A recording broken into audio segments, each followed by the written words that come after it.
Frank, I know you talked about reevaluating AJ on Monday. Has that happened yet, and how will that kind of progress going forward and looking at his status for the rest of this week?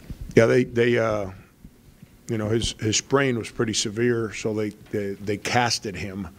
They took that off this morning, and his foot actually looked like a foot today, not like kind of looked like a mallet after the game against Alabama. Like I said last week, he definitely won't play tomorrow. But his range of motion, given the severity of the sprain, his range of motion today was actually pretty good. He started rehabbing today. He's off that little scooter. He's in a boot. He's weight bearing. So now it's a matter of, like all ankle sprains, the two most important things, swelling has to be all gone, which is remarkable. It's almost all gone. And then range of motion and strength has to be good. And, you know, he's got to work on that. And then once your range of motion and strength is good, then it's pain bearing. It's, you know, some guys can manage pain better than others. So that's how ankle sprain work. You know, that's you know, when they say high ankle sprain, that's when you have issues. Luckily, knock on wood for him, it was not. With the zone defense, just what are some of the key concepts that you're having to teach these guys now, being primarily a man-to-man team, and how hard is it to run a zone? I know a lot of guys run it in high school and whatnot, but how hard with freshmen is it to get them to communicate at the level they need to in that zone defense? Yeah, it's we practice zone a lot. I don't use it as much as we practice it. We practice it because we have to learn how to play offense against zone, so we have to practice it. And we've utilized zone at times this year, probably more than I have in a while. So we've had repetitions on it. I hadn't used it as much lately because we had gotten real good at not so much our press man-to-man, but our contain man-to-man. And that had become a real good kind of closing defense for us, and that's kind of what I've been going to here for the last month, 5 weeks or so. But what happens is here's the biggest thing with zones is kids think when you zone it's a time to rest, and that's kind of what happened to us in the second half against Missouri. We lost the aggressiveness that we played the zone with in the first half. Didn't our attention to detail, our what's the word I'm looking for? Our desire to finish the possession wasn't as good as it needed to be, and we had some let me stand around moments, and Missouri made us pay every time we did that. We also didn't. We weren't very in the second half. Our transition defense was really bad. I want to say we gave them 3, 4, 5. They converted 4 of them, fouled 11 points where we didn't even defend. Like, we just didn't get back to defend. They just kind of threw it up and scored, and we never got. You know, one thing is when you play these kind of teams, you run back and you got to identify and you got to get in your set defense, and you put up a fight, and sometimes they score, and you have to be okay with it. But when you don't even get set up the right way and you just give up an uncontested shot, those are things you control. And we didn't do that in the first half. We did that to the tune of 11 points in the second half, and that ended up costing us the game. I'm pretty sure it was 5 possessions, and I'm pretty sure they got 11 points out of it. Coach, given where this program was just a couple weeks ago, where it seemed everything was coming into place and you were building momentum, then these last couple weeks happened, and you have the injury to AJ. Just how do you manage this hurt locker room knowing that there's still time left, there's 2 weeks in the season, and you can still create magical moments if the mind's in the right place? Yeah, you say 2 weeks, 1 week. Well, sorry. No. You said where we were at 2 weeks ago, where we were at 7 days ago. I was meeting with you guys 7 days ago. We get ready to play Alabama, and you know, seven days later, you know, it's the wrong time of year to enter into a 3-game losing streak. It's you know, you have 3-game losing streaks in November, December, January. you have time to overcome them. You have a losing streak late February, obviously early March. It's hard to overcome a losing streak at that time of year. It's for the first time all year. I shouldn't say all year because we were pretty lacking spirit in that Wyoming game. But for the first time since then, we went into Missouri, and we, outside of Hassani and Keyshawn, no one else had a lot of spirit going into that game. And we allowed that Alabama game, and we allowed that game to impact us. Even though I try to manage that best I can, like I tell you guys, I don't believe in putting added pressure on the players, like you have to win this game. This is the game that you got to go get, But like I say, you can't hide stuff from kids anymore. And they understood that that's a game that we had to figure out a way to win, to put ourselves, I don't want to say in the driver's seat, but at least you're riding shotgun coming down the stretch here. And I think losing that game and then losing AJ's he's got great charisma and an unbelievable spirit to compete, and we didn't have that, and he brings that every day, and not only did we miss his points and playmaking and all that stuff, but we missed that, and without that in practice, without that on the game, I think we're missing that, but we got 2 games this week, and I don't mean to give you a long-winded answer, but I was at the grocery store yesterday and had gentlemen come up to me and say, "Hey, good luck next year." I'm in an aisle with about 10 people around me, and I kind of looked at them, and I was going to just kind of smile and nod and be the pleasant, politically correct coach. I can't help myself. I looked at it and I said, "Next year? Why? Like, are we done or something?" He said, "Well, this year hasn't gone the way you want it to go." I said, "Last time I checked, we still got 3 more games to play, at least." He said, "Well, you're not going to the NCAA tournament." I said, "Really? I didn't know you were on the committee and made that decision already."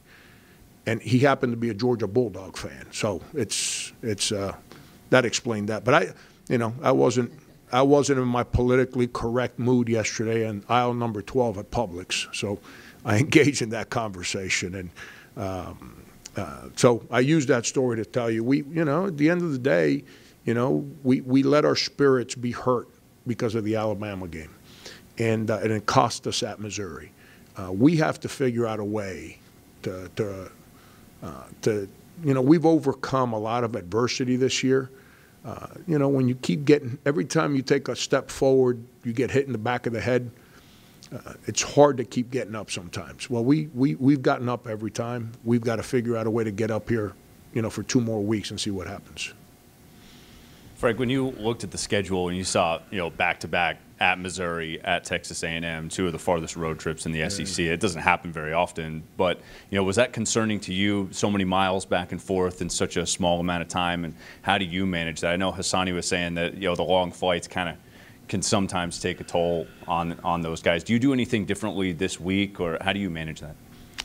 Yeah, there's a whole lot of stuff that goes into things, and like I'm not going to sit here and dwell on excuse. I'm not an excuse guy, but I do share the truth. So sometimes people take the truth as he's creating an excuse, and like I've told you guys before, anyone that knows me, if you think excuses are part of my resume, you really don't know anything about me.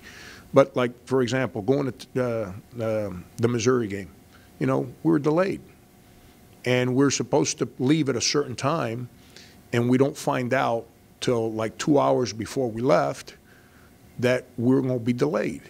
And why do I share that with you? Well, when you got 7 guys that can play in a game, you got to manage practice a certain way. So we set up practice to practice certain things here, so we're not on the court real long. Go get on the flight, fly over there, and then the last 40 minutes of practice, do it on their court once we arrive there. Well, once we were delayed, we didn't get there till 9 o'clock at night. And so I can't use my 40 minutes that I had set up to prepare for the game. And then in the morning, you know, we could have gone at 7 a.m. I'm not making kids go practice, shoot balls at 7 a.m. So they gave us a 30-minute slot, 8:30 to 9. Went in the gym 8:30 to 9. You know, so we couldn't cover as much stuff as I had planned in practice to cover when you have these long trips. You know, if it's a 50-minute trip, we get there a little sooner. Even if we're delayed, we can still get in, you know, in the gym. And but long story short, yes, as I planned the way I was going to practice the team, I don't plan for the next team, but I practice on how I'm going to practice. I plan on how I'm going to practice, guys. At the end of the day, at this time of year, you're not getting in better shape. You know, the guys that are in shape are in shape. The guys that are not are not. You're not making them get better shape. You're not going to put them on the line and run them into the ground because of a mistake. You're just not doing these things at this time of year. If you're doing that, then you don't like your team, they don't like you, and you're all trying to figure out either they can get you fired or you can get them to quit. And that's what you're getting to if you're doing that at this time of year.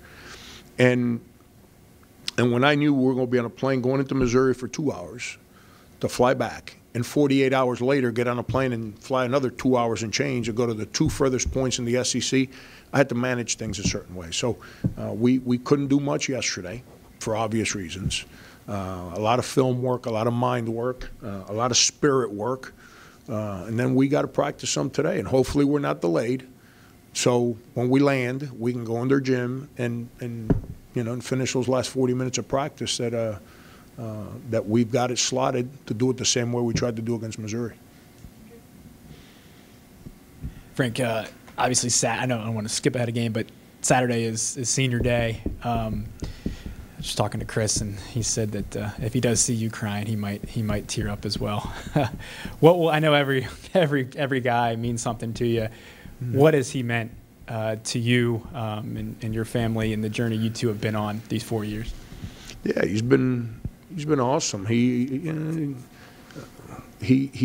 fought some internal battles within his own family as far as choosing college. There was. Like every kid, there's people that think he should go to school A, people think he should go to school B, and then there's what the kid wants to do. And he was gung-ho about coming here.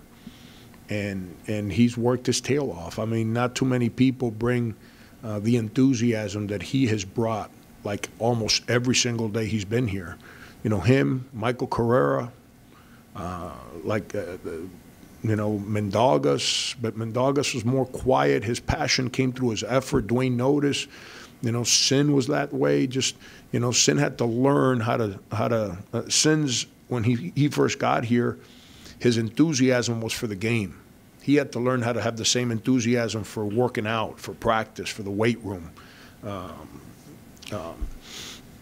But like Dwayne, Michael, Chris, those guys, you know, Mendogas, they had an enthusiasm for the weight room, for walking through the office, for stretching, just like every day.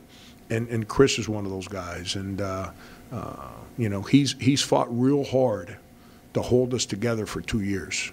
You know, I hate for him, as hard as he's worked to improve as a player, as a leader, the kind of teammate he's always been. I hate the fact that in his senior year, we've had, you know, 5 guys redshirt for the year. That we have not been able to give him enough around him on a consistent basis to maximize who I thought this team could be.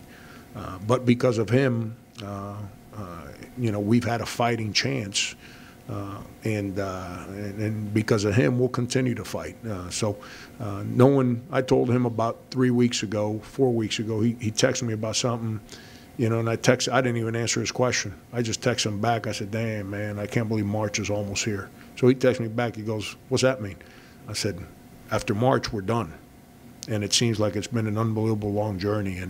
And he said, I don't even want to think about that right now. So, you know, and when, like Michael and Mendogas, and I use them as a point of reference for the same reason with Chris, you know, their family's not here. Those kids don't have access to their family on weekends or in the summer or like when they have a free, you know, spring break or whatever.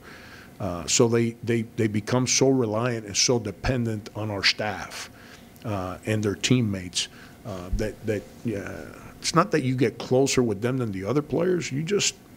They come to you with a lot more stuff because they don't have their family around them on a daily basis. So from that standpoint, it's going to be hard. It's going to be hard, And I hope I'm strong enough where I can figure out a way to get my personal emotions for him in place when the season's over, not before the Georgia game. But that's a moment that emotion's not planned. Anyone that plans emotion's a phony human being. Emotion is something that the moment brings out in you. So we'll see what happens. We'll see what kind of thoughts are going in my head and his when the moment comes. Because Frank, kind of sticking with that a little bit, you have 3 guys that are going to be honored. How do you get those guys? How do you manage those emotions for them this week with their last 2 regular season games, knowing you guys still have a lot to play for in terms of a top 4 seed and things like that? Yeah, I mean, if I start dwelling like that story I just told you about Chris about 3 weeks ago with guys about that, then we allow our personal emotion to supersede what's important, and what's important is that we have a game to play and we still have a tournament to play and things of that nature. And so I don't spend a lot of time talking to the individuals or the team about senior day or it's the last week of their careers. I think that brings out, as positive as that sounds, it brings out a negative emotion for the ability to compete for a team. So I try to stay away from those conversations with those guys. We obviously, when that Georgia game ends, then their regular season careers are over. Then we'll have a different conversation with them then. But I try to stay away from those conversations. I try to be engaged with them as much as I can about who they are as people on a regular basis. And I also think, and this could be, I've never asked a player this question, but they sit around and they see the relationship that continues to exist every day between whether it's PJ or Sindarius or Bruce Ellington or Michael Carrera, the Dwayne, Justin, the guys that have been back around here during this past season, that they comprehend that, we won't be on the same sideline together, but our relationship will be real strong moving forward. And so I think there's some saving grace in that too, from that standpoint. Frank, whether it's college basketball, I know you're a football fan, any sport, at this time of the year, you hear the term momentum, trying to get that momentum going into the postseason with the conference tournament right around the corner. How do you use that momentum right now, being able to, obviously, it starts tomorrow night. What can you do to carry it over, and do you believe momentum is a big thing at this time of the year? Yeah, we had plenty of it. And we had gotten to a place where we knew our roster was limited, and we had dealt with adversity, and we had learned to be the version of the team that we were becoming and becoming pretty good at it. And then, like I said, and then that Alabama game, I think it was between AJ's injury and us losing that 5-point lead, it kind of threw a wrench into that momentum, and we didn't have as good a spirit as we had going into Missouri as we've had for the last 6-7 weeks.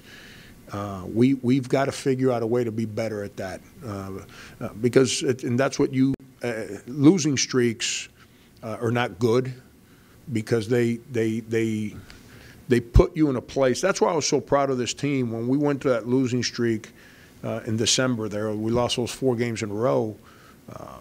Regardless of who the next opponent was, regardless of the outcome of the previous game, their enthusiasm for the next day was pretty good. And like I said the other day, we came back from that Christmas break, which everyone needed. And when we came back, that practice, the night of the 27th, I think it was the 27th, 28th, I can't remember. I went home that night. I was like, wow, these guys can't wait to get on the floor and do this again. And I think that was why we were able to succeed. But right now, this is not the time of year to start creating doubt, to start creating confusion within your team, which is what losing does. And so we have to figure out a way to be really, really enthusiastic about who we are. And like I've told the players, and I tried to use personal experiences to make them understand, a lot of times we spend so much time as human beings worried about all the things we don't have. I don't have that job. I don't have that car. I don't live in that house. I can't own those shoes. I don't have this. I don't have that. I was raised in a home where they taught me, don't pay attention to that stuff. Worry about what you do have. You got a mother that loves you. You got a sister that needs you. You got an uncle that loves you. You got a grandmother that's willing to work 6 a.m. to 6 p.m. every day so you can have food on the table. Enjoy what you do have and make it work. And I tried to share some of that stuff with the players to make them understand, don't worry about what we don't have. Other teams have 15 players. We don't have 15 players. So what? This is what we got. We got to make it work. And so I hope we can figure out a way to find some momentum so we can play a lot better tomorrow.